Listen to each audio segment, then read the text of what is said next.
with coronavirus continues, and after the fourth phase of the lockdown, the government has put its focus on resuming normal life with strict measures in place. The coronavirus impacted crores of students across the country, and the government has now swung into action to design a task force for them and to ensure that as and when they do give exams, be it for school or for higher education entrance exams, Republic TV's Madhurima, in fact, spoke to HRD Minister Dr. Ramesh Pokhriyal on the centre's preparations and the plan forward. Listen in.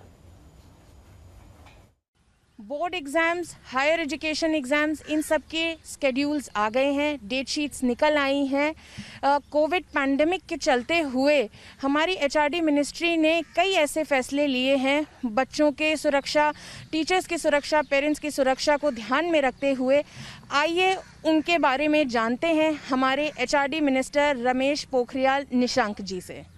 Sir, मेरा सवाल पहला आपसे ये है कि सारे exams की date आ गए हैं, स्कूल एग्ज़ाम्स, कॉम्पिटिटिव एग्ज़ाम्स की डेट आ गए हैं, तो मिनिस्ट्री क्या क्या इनिशिएटिव ले रही है कि इन बच्चों का ध्यान रखा जाए और उनकी सेफ्टी इंश्योर की जाए?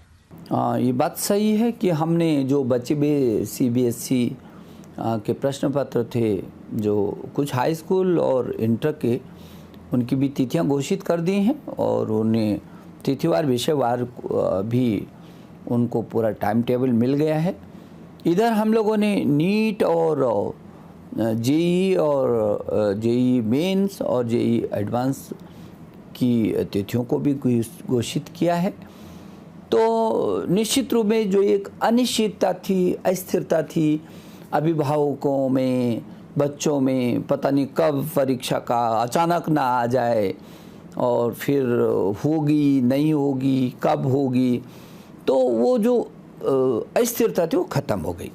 अब छात्रों को मालूम है, अभिभावकों को मालूम है कि कब कब क्या क्या परीक्षाएं होंगी, चाहे उच्च शिक्षा की होंगी, चाहे स्कूली शिक्षा की होंगी, और किन किन तिथियों में होंगे। तो अब स्थिर तरीके से बच्चे अपनी तैयारी कर रहे हैं। जहाँ तक आपने कहा कि ये घोषित है और फिर किस तरीके से उसको देखा जाएगा, परीक्षा किस ढंग से होंगी, हमने उच्च शिक्षा में एक टास्क फोर्स गठित किया है यूजीसी के नेतृत्व में। यूजीसी उसको टास्क फोर्स को ये तय करेगी कि जब ये परीक्षाएं होंगी तो किस तरीके से उसकी सामाजिक दूरी हो, चाहे उसके यातायात का हो या समय का प्रबंधन हो, किस तरीके से वो करेंगे। ऐसे ही स्कूली शिक्षा में NCERT को ये कहा है कि एक टास्क फोर्स बना करके उसने लगभग पूरा काम कर दिया है। अब हम उसको भी घोषित करेंगे कि कब किस तरीके से बच्चा कहाँ पर परीक्षा के केंद्र में आएगा। एक अच्छी बात यह है कि इन बच्चों की परीक्षाएं अपने ही केंद्र में होंगी, अपने ही कॉलेज में होंगी, स्कूल में होंगी, उनको दूसरी जगह जाने की ज़रूरत नहीं पड़ेगी। लेकिन हर दृष्टि से कैसे करके ये व्यवस्थित करके परीक्षाएं होंगी, इसमें स्कूली शिक्षा और उच्च शिक्षा दोनों ही गहन चिंतन मंथन भी कर रहे हैं और उसका परिणाम भी अच्छा निकालने के लिए तैयारी कर रहे हैं। सर, इतने चैलेंजिंग टाइम में बच्चे एग्ज़ाम्स दे रहे हैं, तो क्या इस बार चेकिंग में थोड़ी लीनियंसी बरती जाएगी? बच्चे जानते हैं, ये बात तो सही है कि ये इस समय का जो समय है चुनौती भरा समय है, लेकिन मैंने अपने सब छात्रों से और अभिभावकों से भी कहा है कि वो छात्रों पर बहुत ज़्यादा दबाव न दें और छात्रों से कहो मस्ती के साथ उनको थोड़ा सा वक्त भी मिला है और पूरी मस्ती के साथ बिना किसी तनाव के वो परीक्षा दें। मुझे भरोसा है कि जो भारत का ये छात्र छात्रा हैं ये बहुत प्रखर हैं, ये बहुत अनुशासित हैं और इसलिए कठोरता और नरमी का कोई विषय ही नहीं है। अब तो आए हैं और वो अच्छी परीक्षा दें, उनको हम सब शुभकामना दे रहे हैं कि उनको वक्त अच्छा मिला है और इस अच्छे वक्त में वो बहुत अच्छे अपनी तैयारी कर रहे हैं और मस्ती के साथ वो फिर परीक्षा को भी देंगे। सर, एग्जामिनेशन सेंटर्स में क्या क्या ऐसी चीज़ें होंगी या क्या क्या ऐसे प्रावधान लाए जाएंगे कि जिससे बच्चों की सेफगार्ड हो, टीचर्स का सेफगार्ड हो और सारी चीज़ें सुनिश्चित की जाएं? सभी होंगे। मैं समझता हूँ कि जो गृह मंत्रालय के निर्देश होंगे और जो स्वास्थ्य मंत्रालय के निर्देश होंगे, ये गृह मंत्रालय और स्वास्थ्य मंत्रालय के जो भी निर्देश होंगे उन निर्देशों का हर हाल में पालन किया जाएगा। बच्चे की सुरक्षा हमारे लिए शीर्ष है। कैसे बच्चे सुरक्षित तरीके से जब भी एग्ज़ाम देने के लिए घर से बाहर निकले तो वो सुरक्षित कैसे रहे, इसकी पूरी चिंता होगी और स्वास्थ्य विभाग के हर निर्देश का पालन किया जाएगा। नेशनल टेस्टिंग एजेंसी ने जेईई और नीट के एस्पिरेंट्स को मदद करने के लिए एक ऐप डेवलप किया है जिसके हेल्प से वो अपनी प्रैक्टिस कर सकते हैं और प्रैक्टिस पेपर्स कर सकते हैं, उसके बारे में बताएं। नहीं, मुझे बहुत खुशी है। एनटीए बहुत अद्भुत काम किया है, क्योंकि समय समय पर छात्र मुझे चर्चा कर रहे थे कि कैसे करके जेईई कि हमको बाहर जाने का मौका नहीं मिल पा रहा है, कैसे करके होगा, हमको पढ़ने के लिए दूसरे स्थानों पर जाना पड़ता था, कोचिंग सेंटर का सहारा लेना पड़ता था, तो चिंतित थे। जेईई और नीट वाले जो छात्र छात्राएं और लाखों छात्र हैं, तो उनकी जो चिंता थी, मैं जो हमारी एनटी है उनके जो चेयरमैन है, डीजी हैं, उनको मैं बधाई देना चाहता हूं। उन्होंने छात्रों की इस चिंता को महसूस किया और हम लोगों ने तुरंत एक ऐसा ऐप तैयार किया जिसमें उसकी सारी चिंताओं का समाधान है। ये निःशुल्क है। ये निःशुल्क ऐसा ऐप जो नेशनल टेस्ट अभ्यास ऐप है, जिसको लाखों छात्रों ने, अभी हमने जब इसको शुरू किया था उद्घाटन करते ही, तो मुझे लगता है कि अभी तक लाखों छात्रों ने उस ऐप को अपने डाउनलोड कर लिया और मेरे को जो बताया गया कि 1 लाख से भी अधिक छात्रों ने अपना टेस्ट भी ले लिया है। तो बहुत बड़ी बात है कि आप पढ़ भी रहे हैं और टेस्ट भी ले रहे हैं और आपको हर दिन 3 घंटे का जो है वो मिल रहा है और वो भी फ्री मिल रहा है। तो आप समझ सकते हैं कि छात्रों में कितनी खुशी होगी, चाहे वो नीट वाले हैं चाहे जेईई वाले हैं, सभी छात्रों को ये बहुत अच्छी सुविधा मिली है। और मैं सोचता हूँ कोई शायद इसकी अभी कल्पना भी नहीं कर रहा होगा, इतने कम समय में हम अपने उन छात्रों की चिंता को दूर करेंगे और उनको कहीं जाने की ज़रूरत नहीं होगी, उनका पैसा भी बचेगा, उनकी जो सुरक्षा की दृष्टि से जो उनकी चिंता है वो चिंता से भी मुक्त होंगे और तैयारी भी वो पूरी तरीके से करेंगे। तो ये ऐप हमने जारी किया है और इसका अच्छा उपयोग छात्र छात्राएं कर रहे हैं। मुझे खुशी है और मैं जिन लोगों ने, जिस टीम ने ये किया है, मैं उनको बधाई भी देना चाहता हूँ।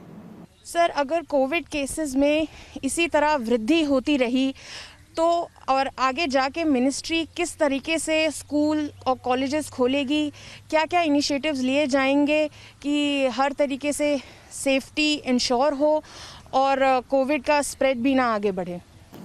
देखिए, ये बात सही है, पूरी दुनिया के अंदर संकट है और जिस तरीके से ये महामारी के भयंकर संकट से दुनिया गुजर रही है, तो हमारा तो देश तो दुनिया का सबसे बड़ा लोकतांत्रिक देश है, 130 करोड़ से भी अधिक का देश है।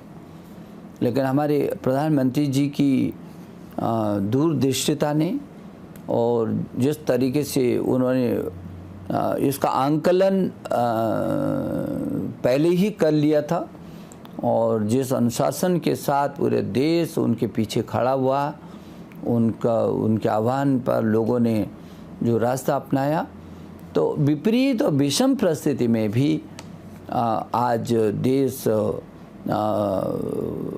दुनिया भी महसूस कर रही है कि नहीं, भारत ने काफ़ी अपने को संभाला है और अभी परिस्थितियां हमसे दूर नहीं गई हैं। हम इनका मुकाबला कर रहे हैं। हमने ऑनलाइन बच्चों को पढ़ाना शुरू किया है। हमारे प्रधानमंत्री जी बार बार कहते हैं कि चुनौतियों का ठीक मुकाबला हो तो वो कई बार अवसरों में तब्दील होती हैं और हमारा मानव संसाधन विकास मंत्रालय, ये शिक्षा मंत्रालय निश्चित रूप में जो मानव संसाधन विकास मंत्रालय उस चुनौती का मुकाबला करके हमारे अभिभावक, हमारे बच्चे, हमारे अध्यापकगण, हम सब मिल कर के इस चुनौती को अवसरों में तब्दील करने में जुटे हुए हैं। इसीलिए ऑनलाइन की हमारी शिक्षा हमने शुरू की और इन परिस्थितियों में कोई शायद किसी ने सोचा भी नहीं होगा, क्योंकि ना हमको पता था, ना छात्र को पता था, ना अभिभावक को पता था कि ऐसी परिस्थिति आएंगी, ना देश को पता था, ना दुनिया को पता था। और लेकिन जब ऐसी परिस्थिति आई तो आज पूरा देश ऑनलाइन पर एक ही प्लेटफॉर्म पर आकर के खड़ा हुआ है।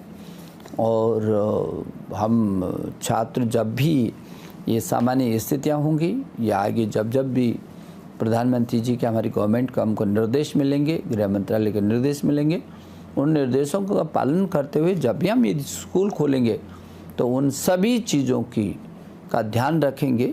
स्वास्थ्य मंत्रालय के निर्देशों का भी ध्यान रखेंगे और गृह मंत्रालय के निर्देशों का भी ध्यान रखेंगे। और हमारी पहली आवश्यकता होगी हम बच्चे की कैसे सुरक्षा रखें। ये संस्थाओं को भी, अभिभावकों को भी और प्रशासनिक, इन तीनों को काफ़ी चौकस रहना पड़ेगा। सर, अगर हम ऑनलाइन एजुकेशन पे ही चलते रहे, ऑनलाइन एजुकेशन का ही यूज़ करते रहे, तो हम इसे और सिंक्रनाइज़ कैसे करेंगे? क्योंकि फ़िलहाल में कई शिकायतें आई हैं ऑनलाइन एजुकेशंस को लेके, टीचर्स की तरफ से, पेरेंट्स की तरफ से।